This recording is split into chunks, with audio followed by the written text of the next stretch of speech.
Bienvenue sur InfoLive TV, voici l'actualité du dimanche 13 avril. Le Premier ministre israélien Ehud Olmert et le président de l'autorité palestinienne Mahmoud Abbas ont prévu de se rencontrer de nouveau aujourd'hui, moins d'une semaine après leur dernière rencontre.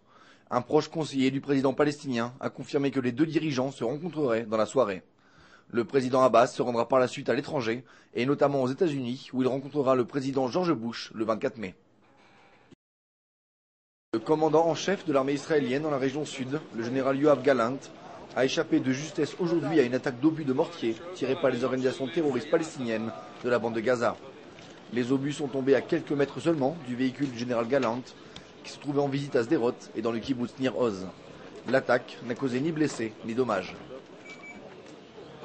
Le gouvernement israélien a annoncé ce dimanche que le dépôt de carburant de Nahal Oz, qui permettait notamment les livraisons de fioul vers la bande de Gaza, restera fermé pendant tout le temps de l'enquête suite à l'attentat survenu la semaine dernière.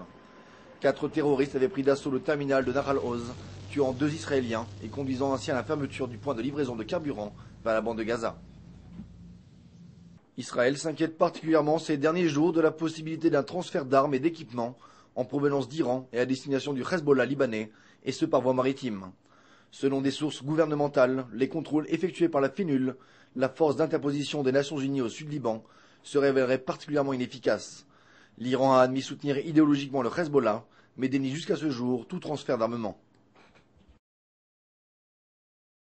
Le gouvernement israélien a décidé aujourd'hui de mettre un terme au ministère des Affaires stratégiques, dirigé jusqu'à présent par le leader du parti Israël Beitenu, Avigdor Lieberman. Créé en 2006, le ministère a donc aujourd'hui été fermé, ce qui a été décrit par Avigdor Lieberman lui-même comme une erreur stratégique.